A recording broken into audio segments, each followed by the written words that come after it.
Welcome back. Spring break has arrived for some students around the U.S. and a big destination is the Gulf Coast. On Monday, when spring break party took a dangerous turn, a deck at a Gulf Shores beach house packed with college students collapsed. Several students were sent to the hospital with broken bones and an apparent head and neck injuries. A family renting the beach house next door said there were easily 40 people on the deck when it gave way. Spring breakers who were at the house described the hectic scene after the collapse. We were on our way over there and we heard a huge crack and we saw the deck fall down and a lot of people got caved under. People would say that they couldn't feel their legs. We were worried that they'd be paralyzed from the waist down. Police say that all the injuries were minor. A photo taken right before the collapse shows more than 30 students gathered on the deck. The house was being rented by students from Texas Christian University and the University of Texas. In Mobile County, scary moments when a bus carrying school children collided with a car. 10 people were taken to the hospital. The driver of the car was flown to USA Medical Center. The children and chaperones are expected to be fine. Principal of River Hill School in Florence says the students were on a field trip to Dauphin Island. With spring break season here for Alabamians, state troopers want to remind you how to stay safe on the roads. Troopers encourage young drivers to always remember to buckle up, focus on the road, avoid distractions like texting while driving, and to always obey speed limits and other traffic laws. And those are good tips, just not for spring break, just any time of the year, just to be cautious. Yeah, always be safe on the highways. Not a bad idea. Good idea. There's some good weather coming along, right? Yeah, really nice weather for the weekend. Anybody heading out to spring break next weekend's going to love the forecast. We'll talk about that after the break. Here's today's weather almanac. We top down to the low 60s this afternoon. Not bad, but it gets a little colder tomorrow. We'll talk more about that forecast. Plus, look ahead for the weekend. Weather is after the break. WVUA brings you tomorrow's headlines tonight and tomorrow's Tuscaloosa News. Get the details on the salaries of Alabama assistants. Plus, county commissioners will talk about parks at their meeting Wednesday. And in tomorrow's TuscaloosaNews.com web poll, do you watch Jeopardy? Alabama's home team weather. Well, a good Tuesday evening. We'll check out the Tuscaloosa Tower camera. Looking off towards the west direction down University Boulevard, and things are pretty quiet as we look out over the city of Tuscaloosa. No rain to talk about tonight. And after all the rain we had yesterday, yeah, it's good to dry things out just a touch. In fact, most spots getting over 2 inches of rain or over 1 inch of rain in the bucket. Tuscaloosa getting over 2 inches yesterday, so starting to dry out, but it's getting cooler. You probably noticed a drop off in temperatures this evening. Many of us back in the 40s now. 48 officially in Tuscaloosa, 46 downtown Birmingham. Still hanging on to that 50-degree mark down to state capital Montgomery. Dothan at 50 and 50 in Hattiesburg, but we're all cooling on off slowly tonight. And most spots will drop to those low to mid 30s, I think, late tonight and early tomorrow morning. Satellite and radar, notice one thing, no cloud cover deal with the sun today. Really allowing the ground to dry up quite a bit. So that's a good thing. We need to dry that ground out so we don't have any river flooding issues. As of this point, there are no river flooding warnings for the Tom Bigby or Black Warrior, which is a good thing. 48 currently in Tuscaloosa with that clear sky. Wind is calm now, and with that low dew point temperature, the dry air, the air temperature will quickly fall tonight, and it will try to reach that dew point temperature. This happens a lot this time of the year. We'll see that air temperature drop in those low to mid 30s late tonight and early tomorrow morning. We warm back up pretty quick tomorrow, though. 41 at 9 o'clock in the morning. Around lunch, talking 52 and up to 59 by 4 o'clock, but that's below our normal highs for this time of the year. Average highs for this time of the year in the mid to upper 60s, so we're well below that. And the wind's going to make it feel much colder tomorrow. Wind actually howling out of the northwest about 15 to 20 miles per hour. So it's going to be a windy afternoon. Despite the sun, though, it just stays relatively cool. Cold air north of us. In fact, we have 31 in Kansas City, 16 in Ely and Bismarck reporting 16, 25 in Minneapolis. The core of this is going to stay north of us, kind of move east rather than due south. We're going to catch the southern fringe of this tomorrow. Again, afternoon highs in the upper 50s, but it moves out quick. It warms up fast as we deal with a nice warming trend late in the weekend. By the weekend, we are talking mid 70s around here, so it is going to be great out there as we go towards the weekend plans. Here comes the surface side, and that'll calm winds down on Thursday with plenty of sun. Calm winds will warm back up in the 60s on Thursday. Friday, low 70s likely. Warm air advection from the south.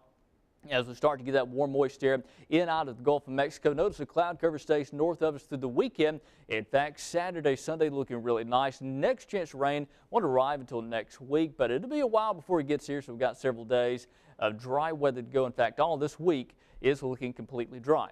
34 tonight, clear skies, chilly temperatures overnight. I think we stayed just above the critical freezing point overnight tonight, and with a little bit of a breeze, frost shouldn't be an issue tonight. Up to 59 tomorrow, mostly sunny, a cool weather day and a windy day. Winds will gust out of the northwest about 15 to 20, possibly as high as 25 at times. So hang on to your hats. It's going to be out and about tomorrow as we'll have that windy but sunny day. Here's that 7-day forecast Thursday.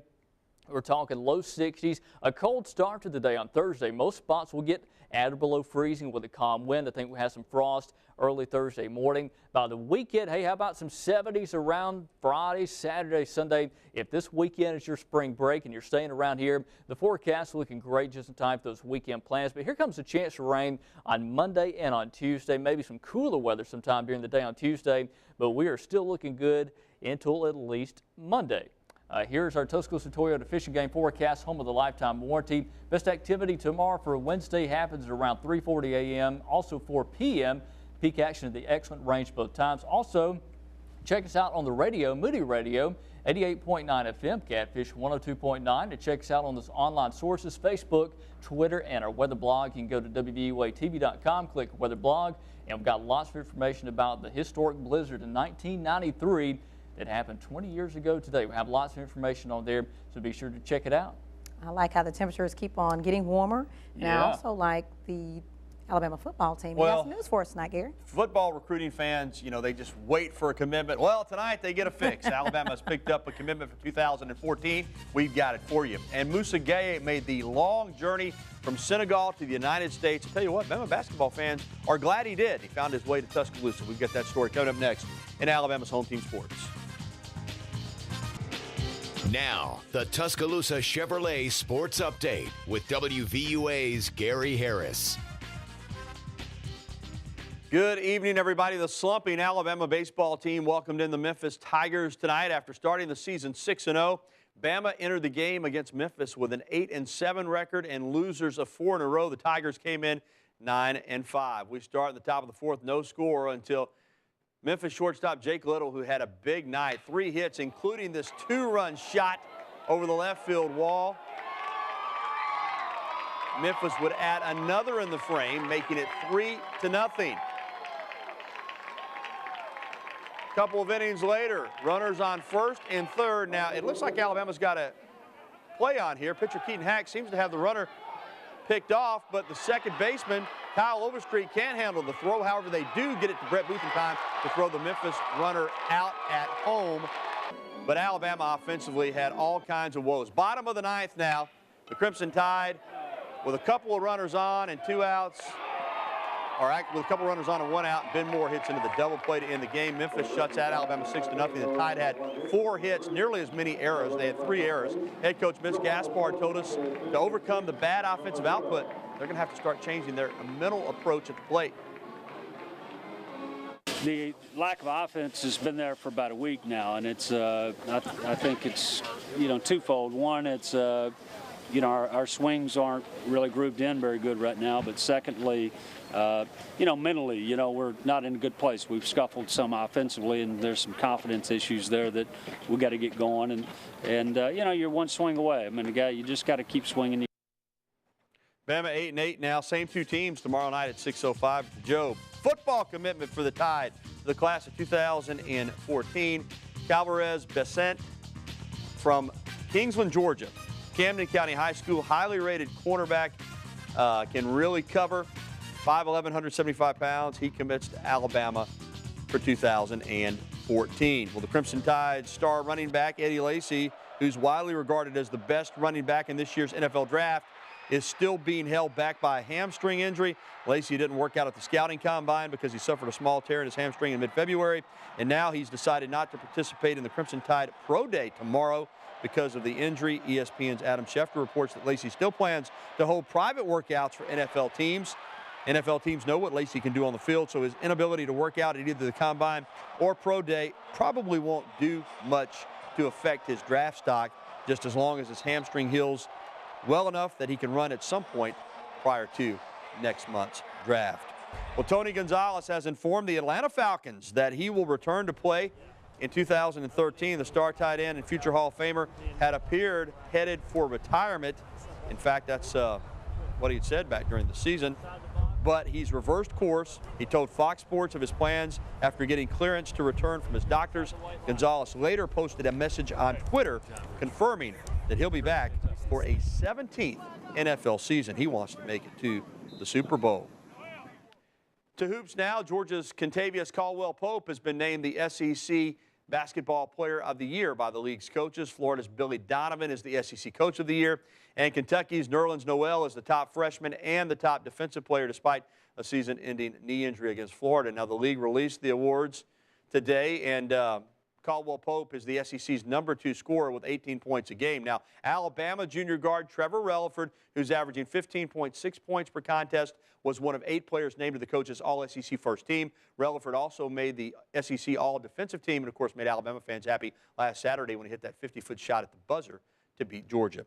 And sticking with Crimson Tide hoops, junior center Musa Gay's journey to Tuscaloosa has been an interesting one, to say the least. But after landing at the U of A last season, Musa has provided a big lift to the Bama basketball team and has become a fan favorite in the process. WVUA sports correspondent Scott Braswell has the story. Musa Gay's story begins in Dakar, Senegal, with a population over 1 million. Gay had a different perspective on life than players in America. I got raised half of my life by my mom, half of my life I raised myself, so. The 7-footer was a great addition to the Alabama squad, as he not only brought size to the extremely small team, but a healthy body to the injured club. He likes to play, he likes the defense. He's not a showy offensive player. I like how he's more worried about how many blocks he has than the points he has. I respect that.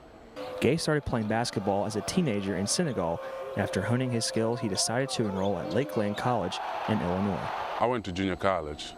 Before I go to junior college, I was in a basketball academy back in my home country. While at Lakeland, he would receive offers from schools all over the country. When he visited Tuscaloosa, he knew he had found a new home. After a couple of games, I heard they called him Moose, and so I was like, yeah, we can work with that. Finally, Healthy Gay has taken advantage of the playing time and has more blocks this season than shot attempts. And the Crimson Tide hopes Musa can keep up his production as they head into the SEC tournament and possibly their second straight NCAA tournament appearance. Reporting from Tuscaloosa, I'm Scott Braswell, WVUA Sports. Thank you, Scott. In the NBA tonight, Dwight Howard returned home to Orlando and reminded Magic fans why they miss him so much. He had 39 points and 16 rebounds against his old team as the Lakers beat the Magic 106-97. He had 39 free throw attempts in that game. Wow. And the Miami Heat do it again. They beat the Hawks 98-81. That's 19 wins in a row. They'll try to become the 4th team in NBA history to reach a 20-game winning streak. That's a look at sports. The news at 10 will continue right after this. This has been the Tuscaloosa Chevrolet Sports Update on WVUA. Roll, Chevy, roll.